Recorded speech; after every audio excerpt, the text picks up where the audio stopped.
Hi, friends. Well, from beautiful Salt Lake City, Utah, It's Thank God I'm Atheist. the podcast. I'm Frank Feldman. And I'm Dan Beecher. And coming up on the show today, Dan, the LDS Church, the Mormons, The Mormons.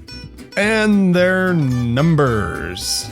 Yeah. Oh, interesting. You and I have delighted in several, in many a time on this show, in the Mormons' sorrows and sadnesses, and we might have a small mea culpa to be doing. I don't know. We'll have to see. We'll have to see. We'll see. There's, there's some interesting numbers that are. We'll be doing some coming out, introspection. so. Yeah, we'll look in deep and dig deep, Dan. We'll deep into our black and empty hearts. Everybody, stick around. It's going to be a reckoning, and it's going to be a sight to see, or a sound to hear, because this is an audio medium. All right, but first, there are some things that happened this week, some news of the week, and I'm going to get us started with a story from Italy. This is an amazing story. I love stories like this, where some company puts together a kind of funny-ish ad, right? That has some religious iconography or whatnot, or religious symbols, or just outright religious ceremony, like in this one. That they have a little fun twist on it. And then the believers lose their goddamned minds. Uh-oh. And this one involves a potato chip company. The ad, I went and found the ad and watched it because I needed to see what we were really working with here. The article just sort of mentioned some stuff, and I didn't get it. Anyway, so the commercial starts. It sort of establishes that it's in a convent, some sort of religious order, right? There are nuns about, sort of walking through a little cloister area. Okay. And then you see sort of an older nun go to the cabinet, and she pulls out sort of this cup or chalice thing, and it's empty. There's nothing in it. Oh, no. And then it cuts to, I assume, mass. There's a priest, and he's performing communion, and you don't see what he's taking out of the cup and putting into the young novice's mouth. But when she sort of closes her mouth around the host, supposedly, it crunches.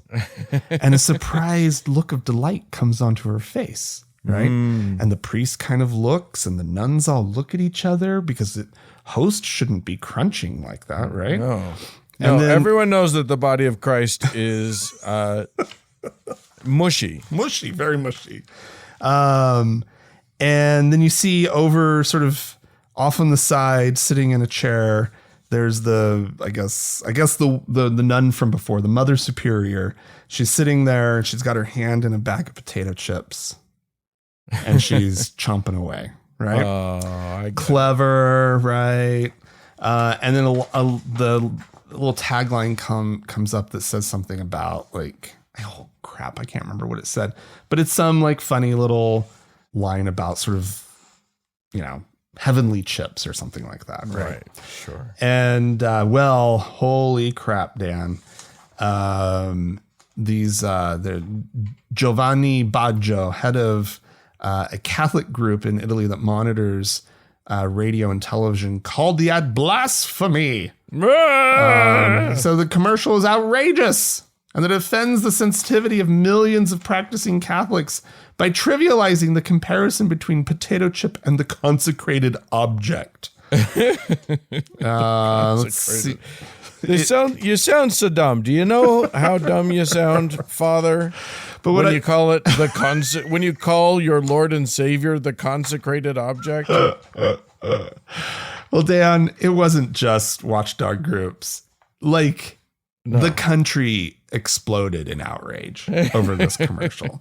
There's a Catholic newspaper, Avvenire, that criticized the ad in an editorial, Christ has been reduced to a potato chip, No. debased and vilified like 2,000 years ago. No, please make it stop. Like, okay, really? Yeah. This commercial was like the crucifixion of your God, right? Those tater chips re-crucified Jesus. I found so many videos online of people like just being fucking outraged about this. Oh my God. Italy, I guess Italy has a pretty good outrage machine. I never really knew that. But yeah, the potato chips. But not a great shut the fuck up machine? No, in fact, very, very much so not. A regulatory group, let's see, it's an Italy's Advertising Standards Authority, the IAP, announced an order for the commercial to be taken off the air. The chip company has 7 days to appeal the decision, during which time broadcasts will continue. And so they're getting all this free advertising plus their paid advertising. Yeah. And I don't know, like I feel like eating some potato chips. You love a good potato chip. I do love a good potato chip. And this commercial, it really sold it. Like the look on the young nun's face is just like, wow. That's a good chip. That is a crunchy, delicious potato chip. Maybe I'm a Lutheran. I don't know. But do they get potato chips? Who gets potato chips for their Eucharist? Because I want to be part of that. Yeah, we only got Wonder Bread. Yeah, Mormons have the weirdest of the things. So dumb. All right. I'm going to take us to Louisiana, which is one of the states that we've talked about this many times. New York did it very famously. They created a period of time, a sort of amnesty, a 3-year window during which victims of child sexual abuse could could jump over the statute of limitations and go after their attacker, their abuser. Yeah. And I think whenever this has come up, we've much applauded these efforts. I'm a little, I don't know, like it's a little weird to me. If we're going to have a statute of limitations, it's weird to then just be like, time out for that. Yeah, but a statute of limitations is a weird thing anyway, right? Like, yeah, I don't feel that I understand fully the legal premise of the statute, like why we have those. Yeah, I suppose I probably don't either, but it does seem like it's strange to sort of gamify your crime that way, right? Yeah. Like you have this clock that's counting down that if you just get away with it long enough, right? It doesn't change the fact that you did it. Right. Right. Yeah. It just means that like they're not coming after you anymore. I got away with it. Yeah. Yeah. I find that weird, but maybe it's necessary. Anyway, the point is that especially with child sexual abuse, you can't expect someone to come forward quickly about it. Right. It's impossible. Like that's an absurd expectation. Yeah. And that's what this was acknowledging. Right. Yeah. Yeah. They say that the average age for victims to come forward and report it is 52. Wow. And what was the statute of limitations? 12 years or something? They had until age 28. The victim did. Yeah. Oh, interesting. So 10 years after they turned 18. Interesting. So it wasn't measured from the crime, right. Not from the date of the crime, but rather from 10 years from when they become a legal adult. Interesting. Okay. Now, there's that. Obviously, churches are very affected by these windows, by states allowing people to sue well after the fact. Right. And so churches like the Catholic Church are able to mount robust defenses. Mm-hmm. But one of the things that they did was just claim that just having a window like that is not fair. Basically, I don't know. That's not, moving the window's not fair, or just having or opening the window. Okay. Just opening that sort of amnesty time. Oh, when you could just go. Not fair. I mean, I don't think "not fair" is the technical term, is the legal term that they employed. Doesn't seem to be a good look. I mean, the Catholic Church is they just have a really hard time with finding the good look. Yeah, right. On any of these issues, right? They just look. It's such a bad look to be arguing against it. Yeah, because of course these people should be brought to justice, to some sort of justice. Yeah, like literally, I basically the church's claim was that this new law violated their due process rights by taking away the statute of limitations. Meaning, but we thought we got away with it, and then you said that we didn't, and that's not fair. Unfortunately, as we make these jokes, I got bad news. The Louisiana Supreme Court has decided to side with the church. Oh, God. Louisiana being a heavily Catholic state. Yeah. So there you go. It looks like that's that. And all of those, brave souls that came forward and said, hey, I want some justice on this. Louisiana says no. Well, that also doesn't seem fair. But the church still likes it, I think. Yeah. I can. All right. Yeah. Well, whatever. That really pisses me off. I'm just going to say. As well it should. Yeah. Like sometimes, wow. Okay. If they get to hide behind the law like that, fuck them. That's only going to get worse for a while. Just everybody brace yourselves. Churches hiding behind the law is only going to get worse for a while. All right. Well, Dan, that's an unfortunate development, but, all right. Our show is riddled with unfortunate developments, Frank. That's kind of our bread and butter. That's should be the name. We should change the name to Unfortunate Developments. Yeah. All right. We let's see. I'm going to go to Ukraine. Ooh. I don't know. Ukraine doesn't come up that often for us. No, they're in the middle of something. Yeah, and boy, are they in the middle of something. This is one of the consequences of what they're in the middle of. Actually, it's about, and this is coming to us from the PBS NewsHour. I caught this report and was like, oh wow, like too bad it's on TV, right? Because how am I going to talk about it on the show? And then I found the transcript. So okay, of that segment.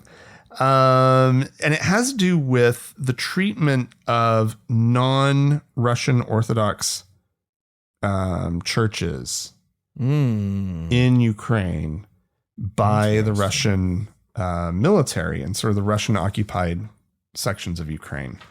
And I bet I could guess. Oh, it's poor. These people are being treated poorly.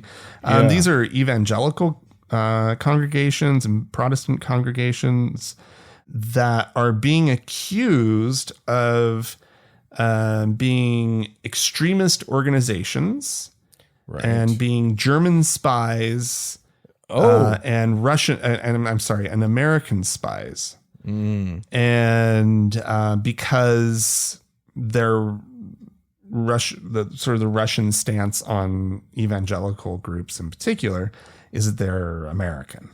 And the report had like video from some of these groups from their Sunday services. And yeah, they look exactly like what you would think, right? They've got the big stage with like the band and the preacher walking around, and kind of like a big auditorium. But it's not like the front looks nice on camera, but like if you look back at the audience, it's kind of, a little lower quality.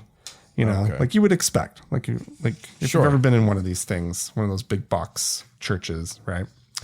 Anyway, the soldiers are just shutting these places down. They're coming through. They are persecuting these Christian groups. And, we often on the show sort of are very dismissive of the idea of Christian persecution, right? And when it's happening in the United States, I think, or when the story is based in the United States, chances are that we're right, and the Christians are just imagining and making up the whole thing, right? It's all in their little heads. This is a really interesting thing, though, because it's Vladimir Putin, right? Who is, all of these American evangelicals' big hero. Yeah. Right? They love this guy. Right. Yeah. Inexplicably. Yeah. And the way these ding dongs choose sides is amazing. And he's the one who obviously is pushing this. Right. Yeah. And so the irony of the whole thing just like was blowing my mind as they're digging into the fact that, because they started telling the story of how Vladimir Putin is obviously very pro Russian Orthodox Church, right? Yeah. And I'm just like, you dumb fucks. Here's your little hero, and he fucking hates what you stand for, right? Yeah. And if he had the chance, he would completely wipe you guys out. Oh. Given half a chance. Yeah. He would love it. And anyway, so there have been, in the report, they talk about that they know of at least 29 Christian leaders that have been murdered in Ukraine by the Russian invaders. And people are rounded up. They actually had video because, these churches will like put up a camera and stream their service. So they have video of soldiers coming in and shutting down a service. And they separate all the men out and take them away. And then they send the women and children downstairs to have their IDs checked. So everybody's like being cataloged, and now they're being tracked, and they know who everybody is. They fingerprint everybody, take down their addresses in order to I'm sure it's partly to intimidate them, but also so they know where they are. Right. Mm-hmm. And yeah, I just thought that it was kind of a very underreported story. Like I had no idea that would be the Russian official stance, right?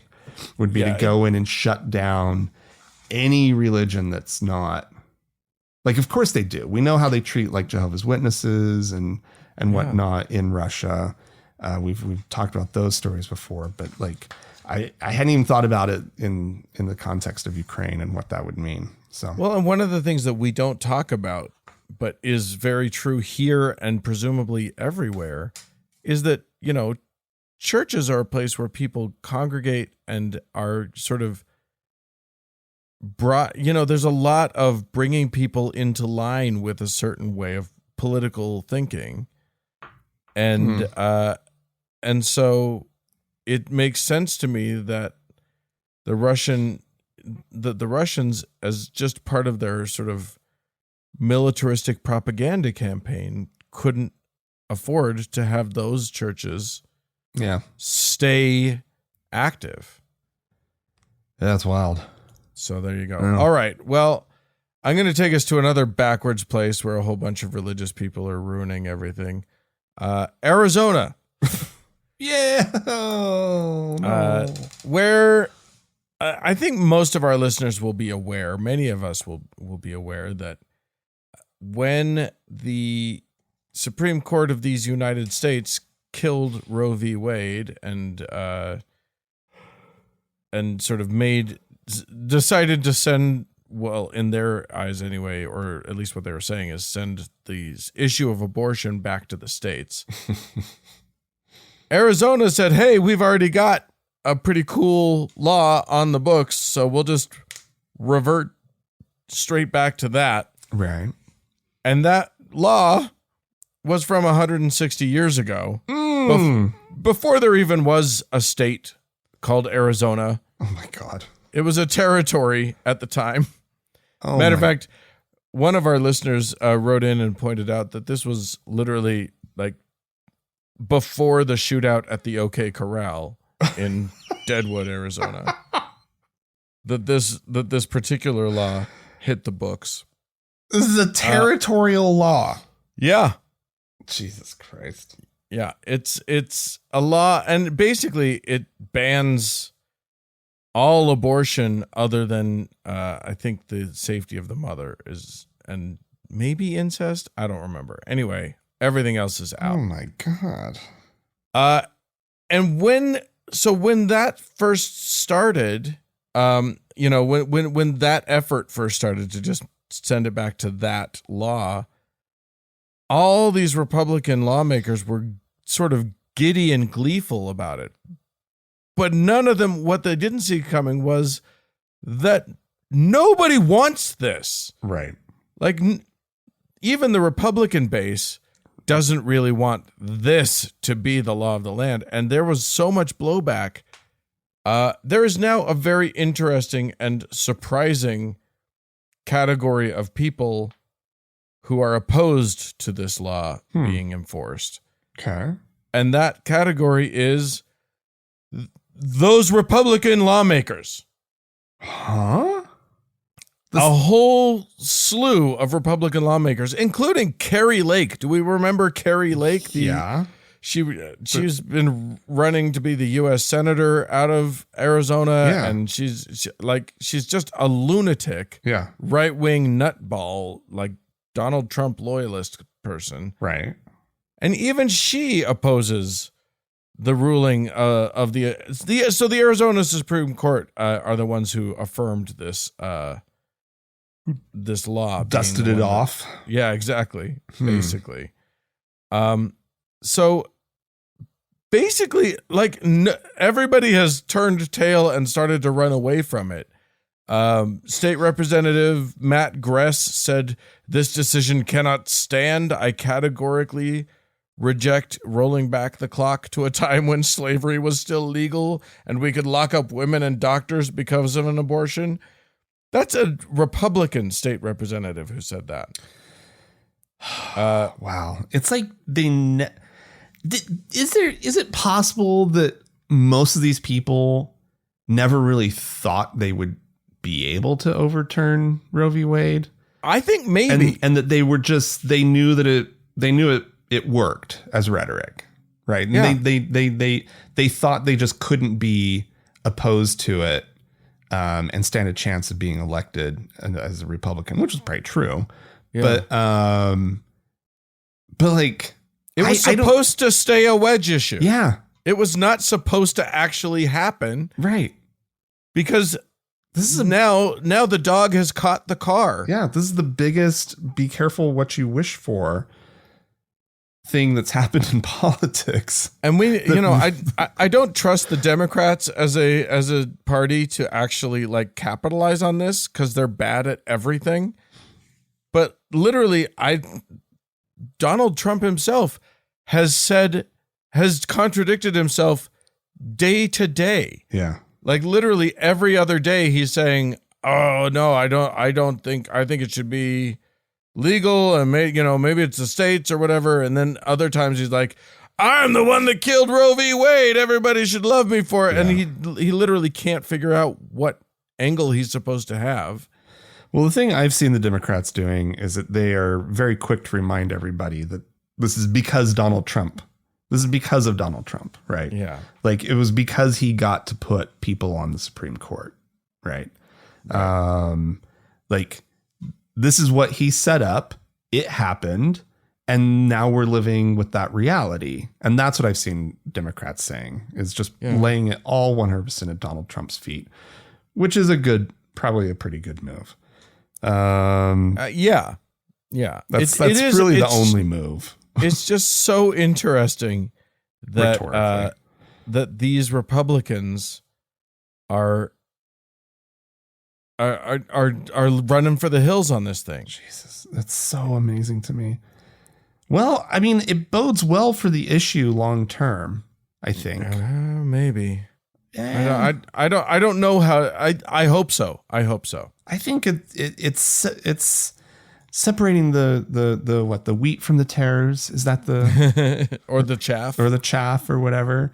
Like it feels like there's a sorting that's having to happen right now on the right of like, how stupid on this issue do you want to be? Right. Yeah. And what the consequences of that are going to be. It's going to be interesting to see. I hate that we're going through it. I hate that women are having to deal with this in so many parts of the country.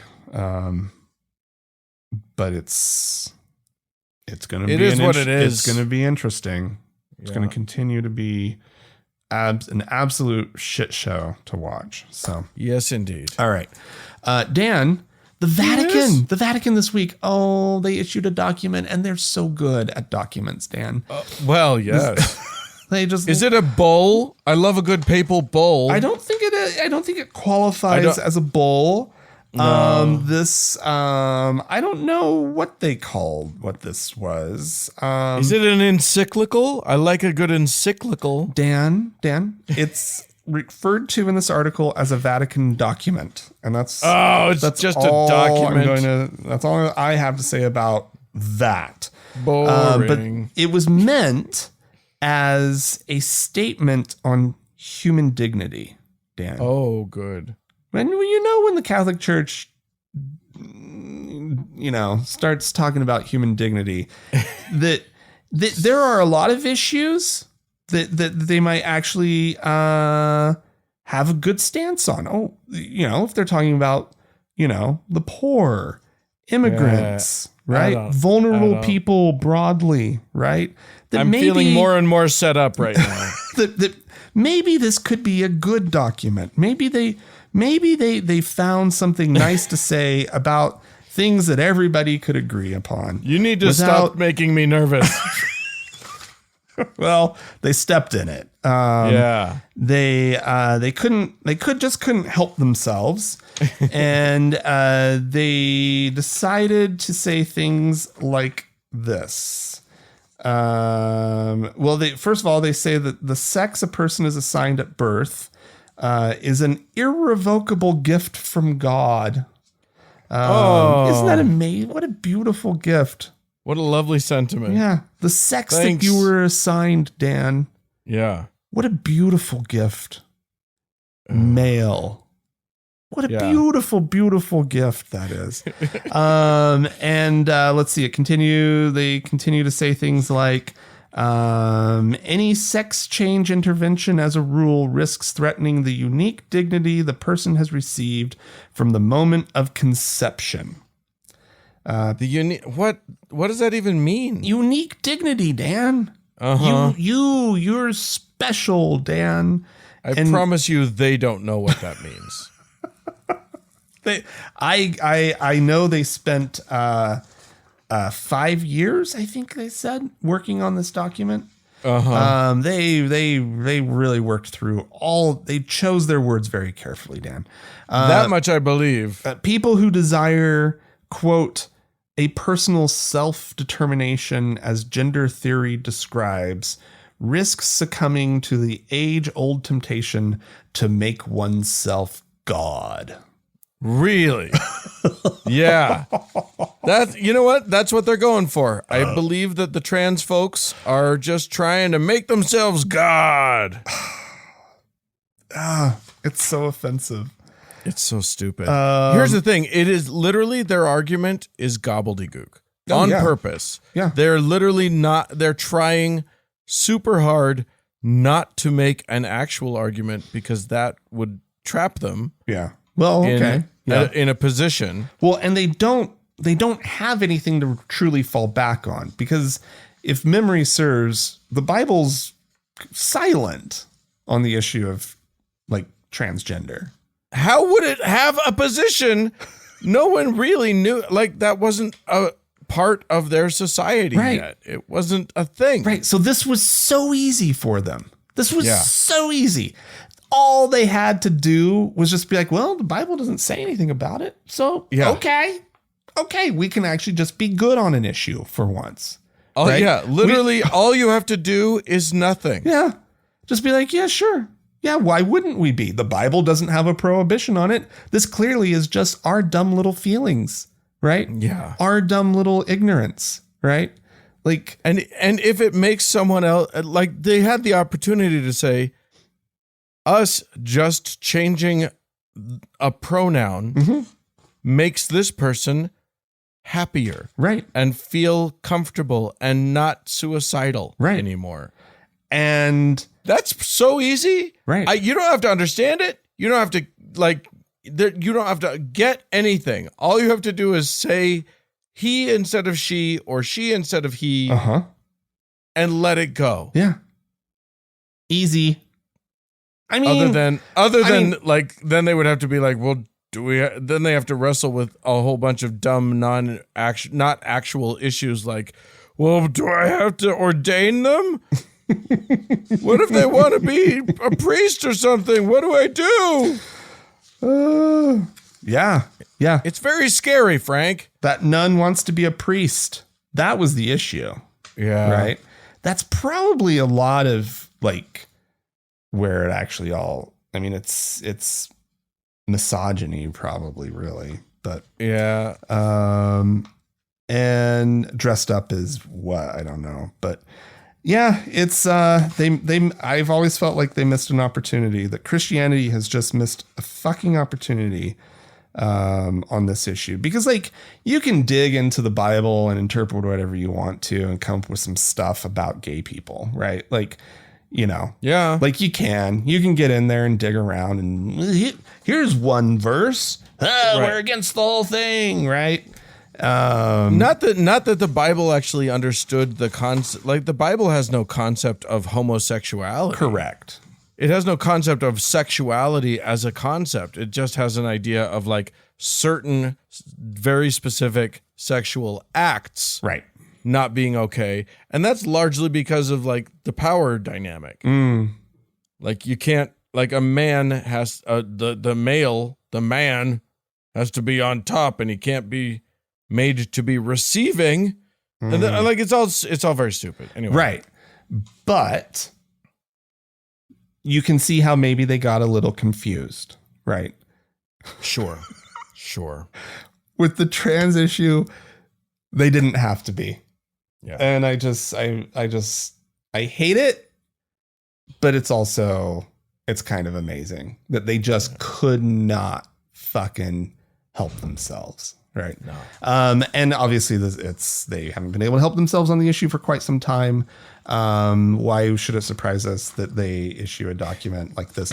But let's all just remind ourselves real quick. I do want to not just, move on and forget the fact that I don't know how many episodes ago, but not too many, we were talking about how cool the Pope is because he has like trans people over for lunch every once in a while. Yeah. Right. And washes their feet or whatever. Yeah. And it's like, oh, cool. I guess he's kind of nice to those specific people. Right. But like when his church is making a statement on the issue, he's a dick. So in fairness to him, everybody screamed at him when he was nice to it's so tough when everybody screams at you, especially when you're the Pope. Yeah. It's the last thing you want. Yeah, it's true.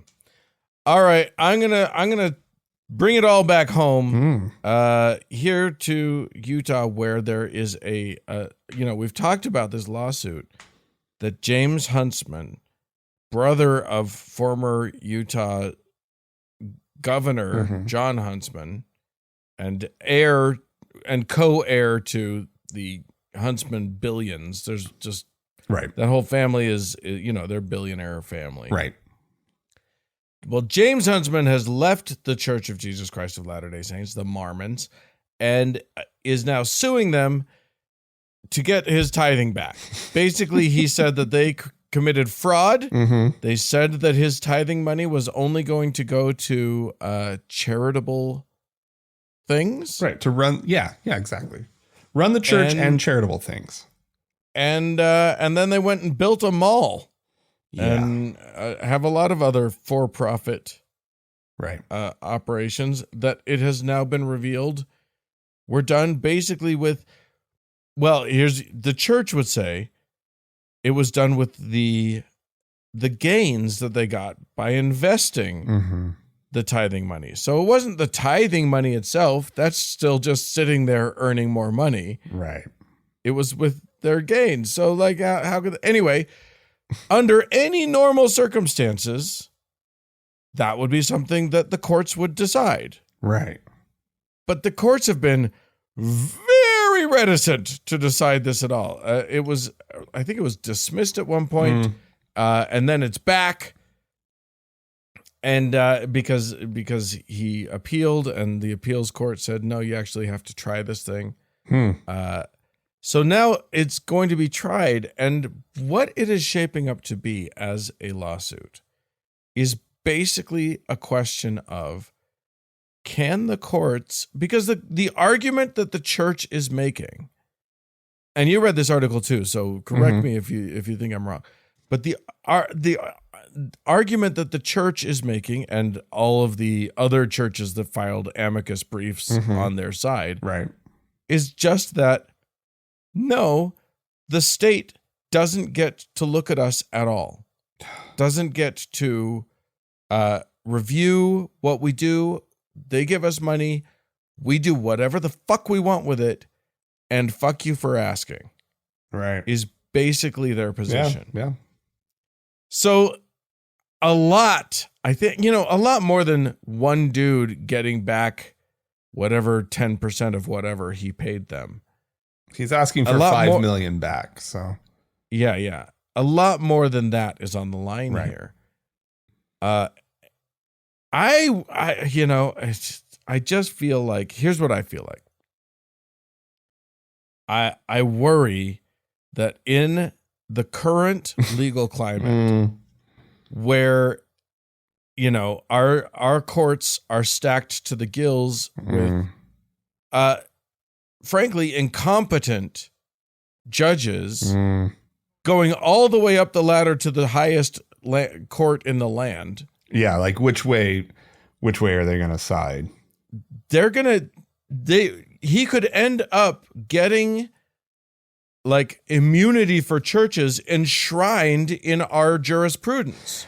Well, like absolute immunity. Sure. In pursuit of $5 million that he definitely doesn't need. Right. He could end up making it so that like there's a Supreme Court ruling that says we don't get to touch churches. What would change in practice, Dan?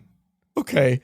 You're not wrong. What would change? Okay. Like he's not, in my opinion, he's not risking that much for all of us because we're already there, right? I don't know if I'm laughing or crying right now. If this ruling actually came down, like, what would fucking change? Right? Like we give them everything. We have laws on the books that they're not supposed to preach politics over the pulpit, right? And we just don't enforce it. We don't enforce it, right? Well, it's not laws against doing that. It's tax, You lose your tax exempt status. Yeah, exactly. Yeah. You can do it. You can be a church and preach politics and, pick candidates and tell your people how to vote as much as you want to. You just can't. Supposedly, you're not supposed to be tax exempt at that point. Right. But that hasn't been enforced literally at all. has it ever been enforced? I don't think so. And I don't know if the IRS has ever actually taken away, like they know the consequences of revoking a church's tax exempt status. Yeah. And so it's just like, so I don't know, like you go for it. You know, that's my stance at this point. Like maybe is it the most strategic time to do it? Yeah, probably not. But like, you know, he's got an axe to grind. He seriously has an amazing axe to grind for him to just keep the legal fees that he must be facing at this point, because to go up against the Mormon church with their endless billions of dollars, right? Like, yeah, okay, he's from a billionaire family. He I guess he's the guy to do it, but he's the only guy to do it. Yeah. No one else could manage this. Could even have gotten this far. And he hasn't even had a trial yet. It's clearly not for the $5 million. He wants to fucking make a point. Yeah. Well, and make him hurt a little. And if he wins, I imagine a class action suit will pop up. It'll be open season at that point. It'll be crazy. And it won't just be a lot of people at watching. That point. Yeah. Absolutely. And that's true too. And that's what everybody's afraid of. Yeah. All right. Well, if you would like to chime in on this or any of the things that we've talked about today, friends listening at home, you can do so by writing into us, podcast@thankgodimatheist.com. Or call and leave us a voicemail message. We'd love to hear from you. The telephone number is 424-666-8442. Stick around. There's more show coming up.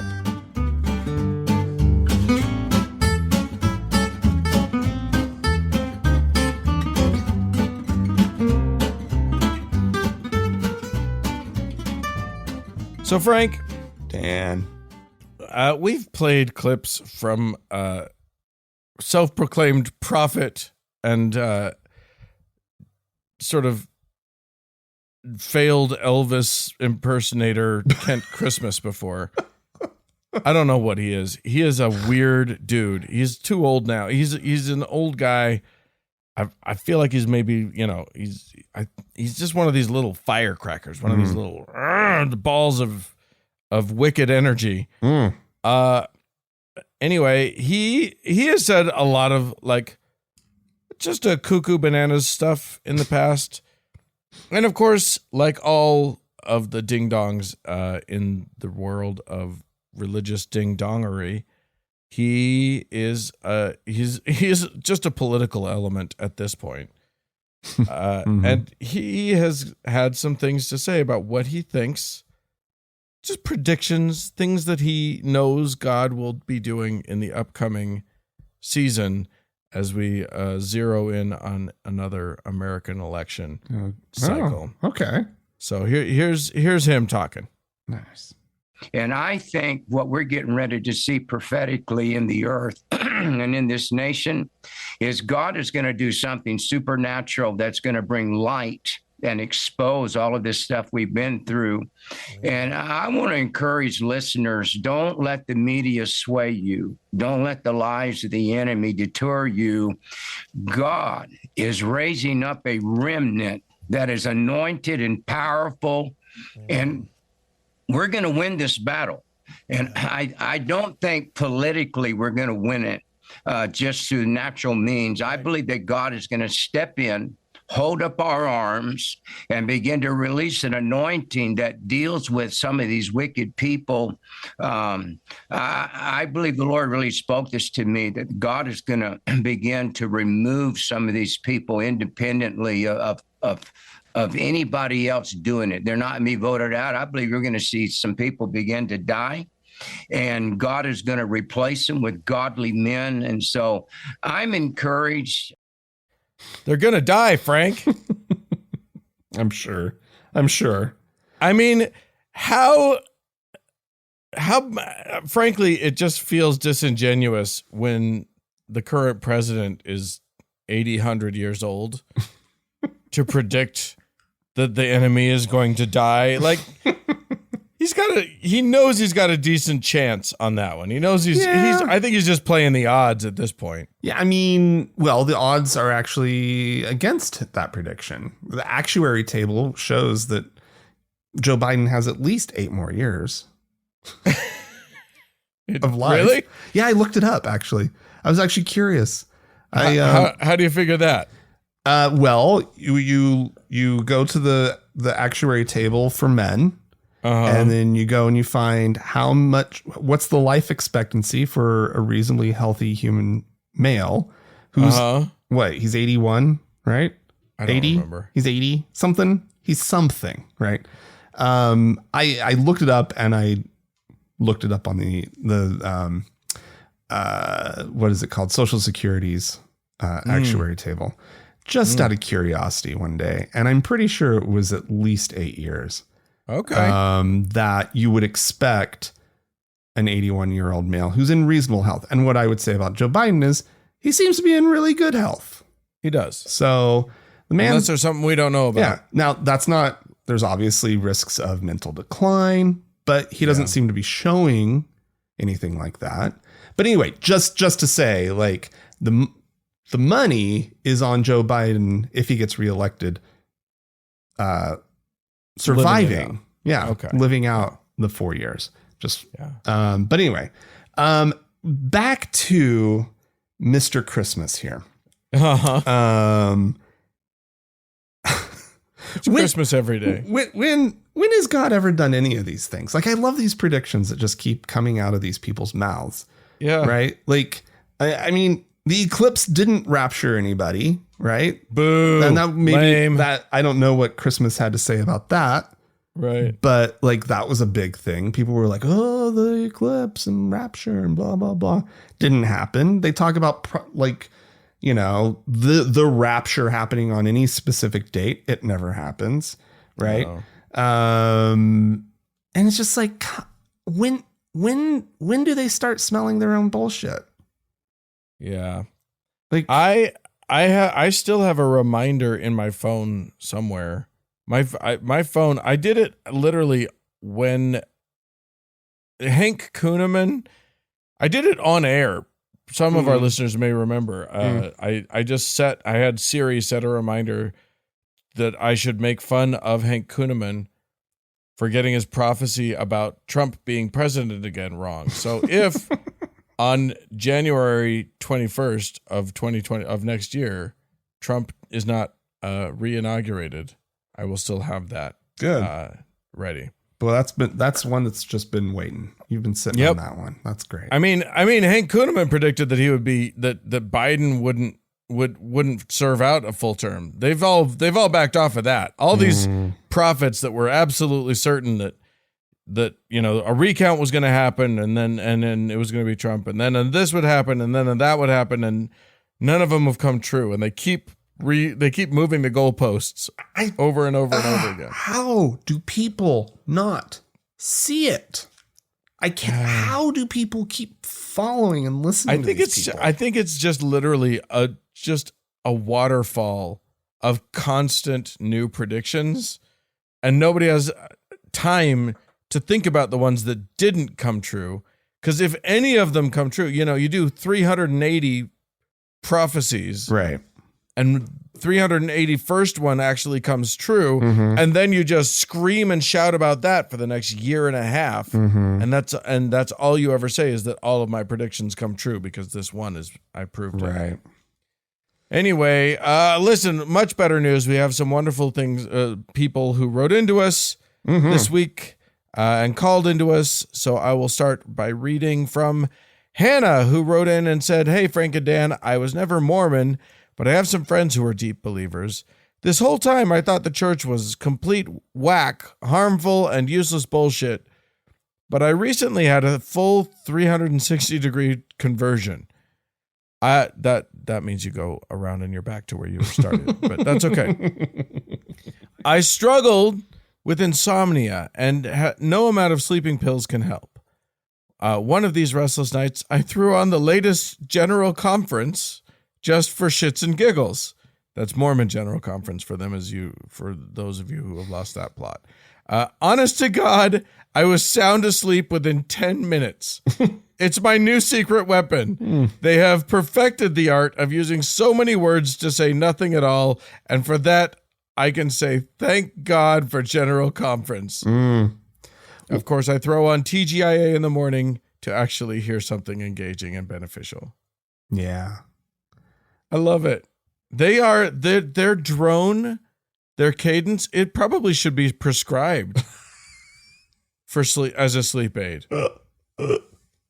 It's old men just talking way too slowly and literally like about nothing. And then the Lord, blah, blah, blah. Yeah. It's Brothers remarkable. And sisters. The side effects may not be worth it. I'm not sure. But thanks for writing that in, Hannah. Amanda wrote in to say, hi, Frank and Dan. I've listened for a little while and wanted to share a funny story. My husband and I were raised evangelical. As adults, we've run, not walked, away from the church.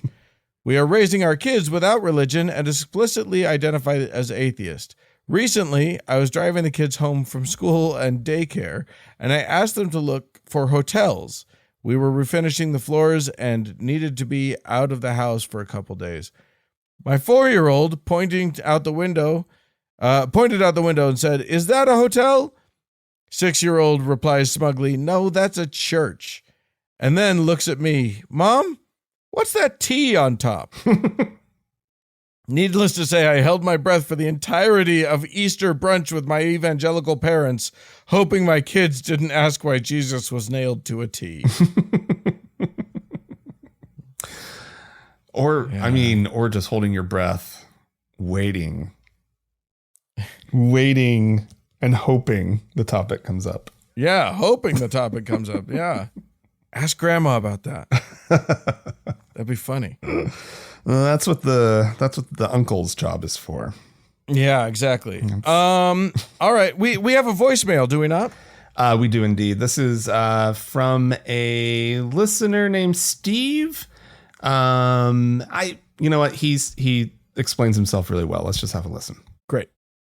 Hey, Frank and Dan, this is Steve. I was listening to an old episode as I was out doing my stoned evening walk, as you do, listening to Thank God I'm Atheist. And you guys were talking about how missionaries, you'd think they'd know something about the product that they're selling, but they really don't. And then you added that that's kind of not a requirement. I'd go as far as to say that's specifically what they want, is people that don't know anything about the product that they're selling. They want people to get out and push. They don't want people to steer. In fact, Mormons have that hymn, put your shoulder to the wheel, and they love that shit. Get out and push, do your part. Don't do any questioning, don't do any thinking, don't do any steering. Just get out and push. Thanks, guys. Love the show. Talk to you later. I mean, you're not wrong. I had never thought of that hymn in that context. Just do the work. Yeah. And please, for the love of God, stop thinking about it. And don't ask questions. Ugh, we hate it when you do that. That's the worst. Please. Don't. Your brain that's not what it's for. Religion with your heart, not your brain. Yeah. All right. And finally, we have Mitchell who wrote into us. Now, Frank, our listeners will recall that you went on a bit of a rant last week vis-a-vis ageism and sort of how we like to scapegoat boomers and all this stuff. And Mitchell has written in to say that he that affected him. He says, "Hey guys, I've been listening for years and love your show. It seems you always try to stay kind, even when talking about difficult and infuriating things. And I really appreciated this when you were talking about people's tendency towards ageism. I'm very guilty of this. I even catch myself using words like olds and geriatrics as slurs. This has caused me some cognitive dissonance because on the one hand, it's infuriating that of the dozen or so boomers that I have relationships with, it seems to a person that they refuse to recognize how privileges of cheap education, property, and debt they enjoyed when they were my age, in their 30s, has caused systemic issues for those generations after them. And they use whatever power they have to preserve those advantages for themselves and ignore the people it screws over. On the other hand, I enjoy privilege from other kinds of systemic inequalities, and I've never been in any rush to give up opportunities that I've had, at least in part because I'm white and male. In not so many words, you reminded me how it's productive to get angry about systems, not at people, however ignorant the people are. Low-effort attacks on what entitled assholes boomers are do nothing but further entrench them in their entitlement, and willful ignorance allows them to play the victim and alienates the people from those generations who do acknowledge their privilege. I guess it's time to stop ignoring my cognitive dissonance and start unpacking my prejudice. Thanks again. Yeah. We all have our blind spots. It's always good to challenge those. Yeah. All right. All right. Well, do we have some folks to thank? We do indeed, Dan. We have a patron on Patreon that has advanced in the priesthood. Moved from a teacher to a priest, Dan. Ooh. And this listener is Taru. Oh, Taru, thank you so much. One of our faves. Yeah, thank you very much. And if you'd like to join all of our wonderful patrons in supporting the show, you can do so by going to our website, thankgodimatheist.com, and clicking on the support tab. And there's some options there. And then, as always, Dan, we have our top donor to thank, our Lord and Savior, Davis. More show coming up.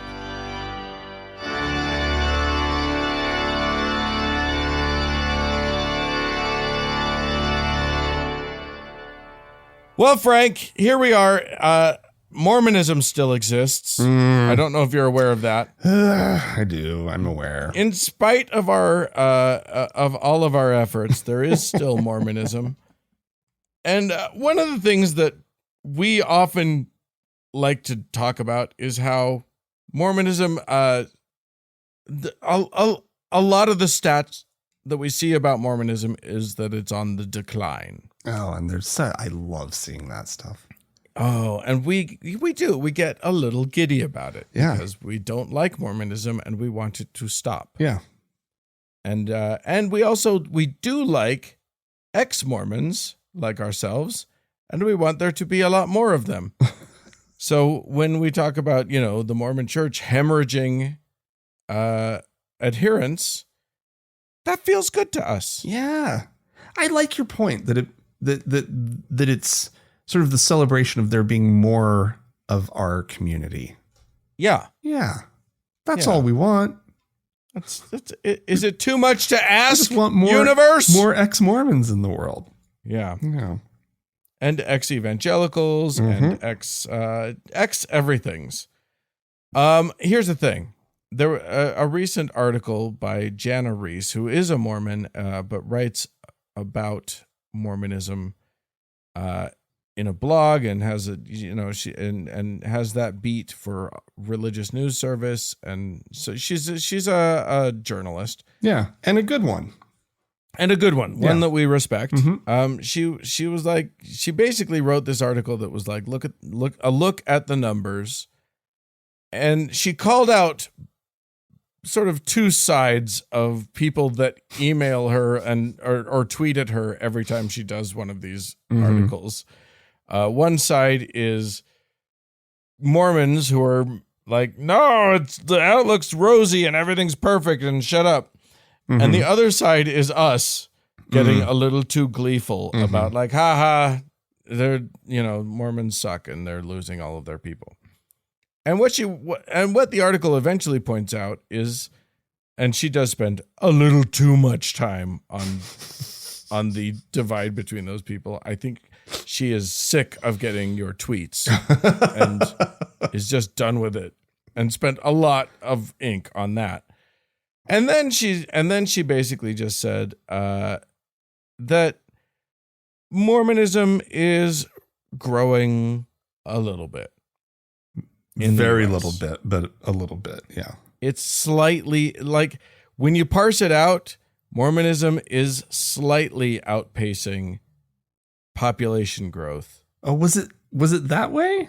I thought it was slightly not keeping up with. No, it is. Well, here's the thing. Her numbers are that Mormonism is slightly outpacing it. However, her numbers do not they only take growth into account. They don't take people dropping out into account, because the Mormon Church doesn't do a good job of reporting that. And what ends up happening is people who stop going, of the people who stop going and stop calling themselves Mormon and stop being Mormon, a small percentage of them write into the church and go through the bullshit process and say, hey, I officially don't want to be Mormon anymore. But most don't. Right. Most just disassociate themselves and call it good. Mm-hmm. So they're not going to be reflected in the numbers. That loss is not going to be reflected in the numbers. So when you look at self-reported attendance in church and adherence to church, their numbers are going down as a proportion of the population. Okay. But the growth numbers that the church gets to report are ever so slightly outpacing the growth of the population as a whole. Does that make sense? Yeah, that makes sense. So I don't know. I mean, I think the more disappoints interesting me though, Dan. That's the problem. And it should disappoint you. I'm sitting. I'm. I don't know about our premise anymore here, Dan. I mean, I get it. But I think the takeaway is much more about, the takeaway is a question about, why are we so gleeful when we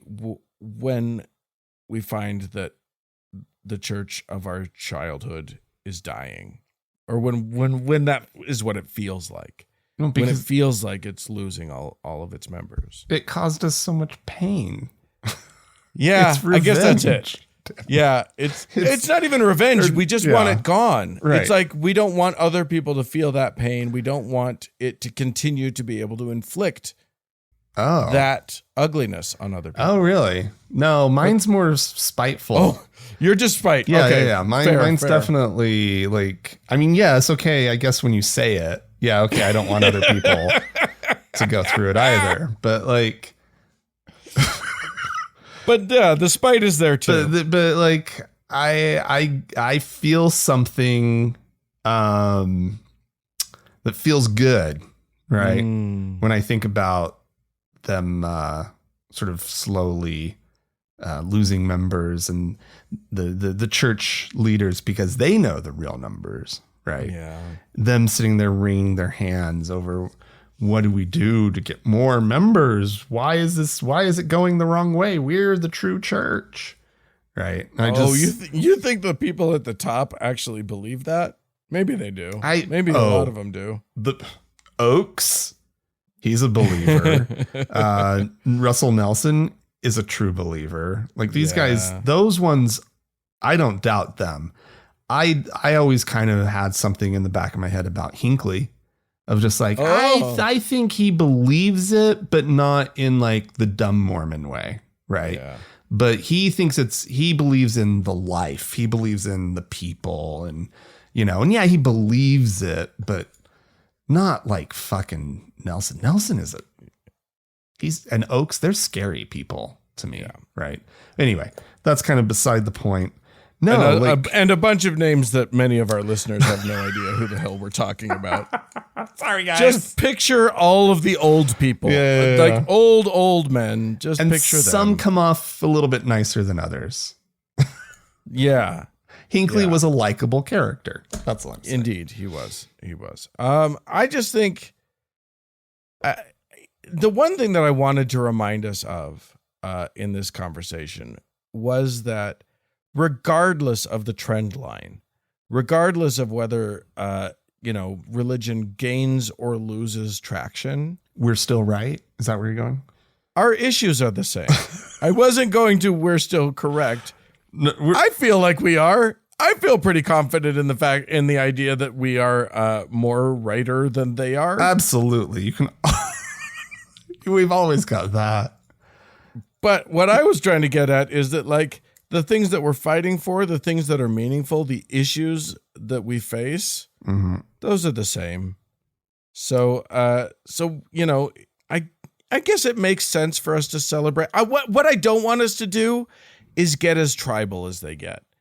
I don't want us to be so into our own group that, we start defending leaders who are indefensible, or we start hating the other because of their membership in another group. Yeah. I don't want to be them. No, I don't like who they are. Right.